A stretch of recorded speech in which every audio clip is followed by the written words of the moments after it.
నా పేరు ఎర్రం శ్రీనివాస్, కాంగ్రెస్ పార్టీ నాయకుడు, అనంతపురం.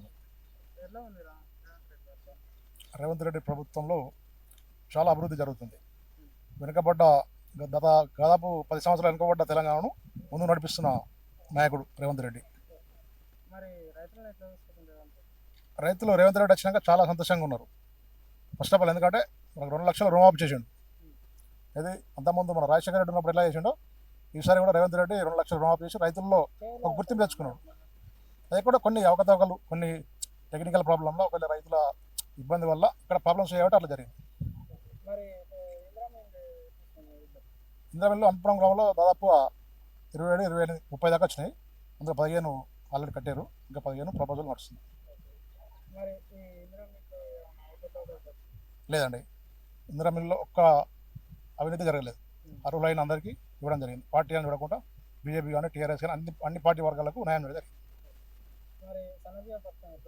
సన్నబియ్యం చాలా బాగుంది.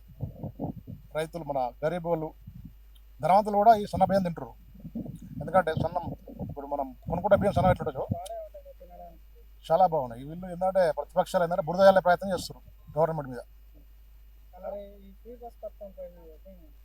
ఉచిత బస్సు వచ్చి నుంచి మహిళలందరూ చాలా సంతోషంగా వాళ్ళు పనులకు కానీ ఏదైనా మన ఆఫీసులకు వెళ్ళడం కానీ వాళ్ళకు దాదాపుగా నెలకు ఒక 3-4 వేల, అంటే దాదాపు ఒక 10-15 వేల సార్లు తీసుకునే వాళ్ళు ఒక 3-4 వేలు వాళ్ళకి సేవ్ అవుతుందని చెప్పి చాలా గర్వంగా చెప్పుకుంటున్నారు.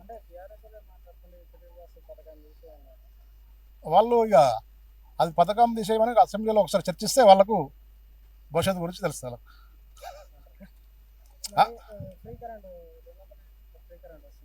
అందరికి వస్తుంది.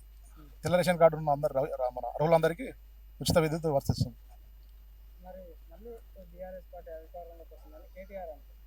అది వాళ్ళ భ్రమ. బీఆర్ఎస్ పార్టీ అనేది జన్మలో రాదు. మళ్ళీ కాంగ్రెస్ ప్రభుత్వమే మళ్ళీ ఒక 10 ఏళ్ళు కానీ, అది భ్రమ. అది కేటీఆర్ ఇప్పుడు వాళ్ళ ఇంటి బిడ్డనే వాళ్ళను తప్పబడుతుంది. ప్రజలు గమనిస్తారు కదా, దాన్ని బట్టి జనాలు అర్థం చేసుకుంటారు ఎవరు గెలిపించాలనేది. 100% రేవంత్ రెడ్డి గారు ఉంటేనే అంతే. వాస్తవానికి కాంగ్రెస్ ప్రభుత్వం వెనుకబడ్డ కాంగ్రెస్ను అభివృద్ధి తీసుకొచ్చి ముందు తీసుకొచ్చింది. రాదనుకున్న కాంగ్రెస్ పార్టీని ముందు తీసుకొచ్చి నడిపించింది. కాబట్టి భవిష్యత్తులో రేవంత్ రెడ్డి గారు ఉంటేనే బాగుంటుందని మా ఆలోచన.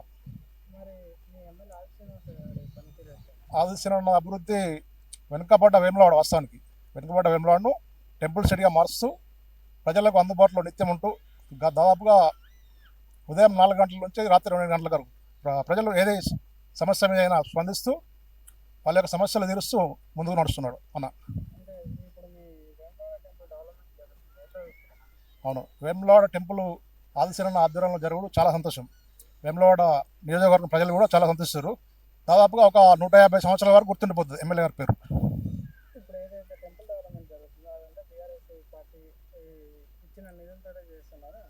లేదు, కేసీఆర్ గారు మన ప్రతి సంవత్సరానికి 100 కోట్లు ఇస్తా అని చెప్పిండు. ఏది రాజన్న గుడికి 100 కోట్లు కాదు, 1 రూపాయి కూడా ఇవ్వలేదు అతను.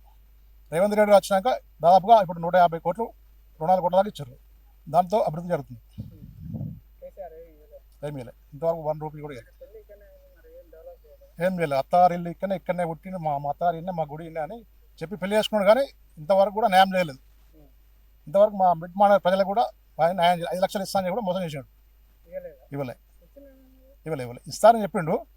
వాళ్ళ కొడుకు మన కేటీఆర్ గారు వీళ్ళకి ఎందుకు ఇచ్చారు అద్దంటే అది మాట మార్చుకొని అది మిస్ అయింది, మాది మాట తప్పినాం, మేము ఇస్తామని చెప్పి మళ్ళీ చెప్పారు.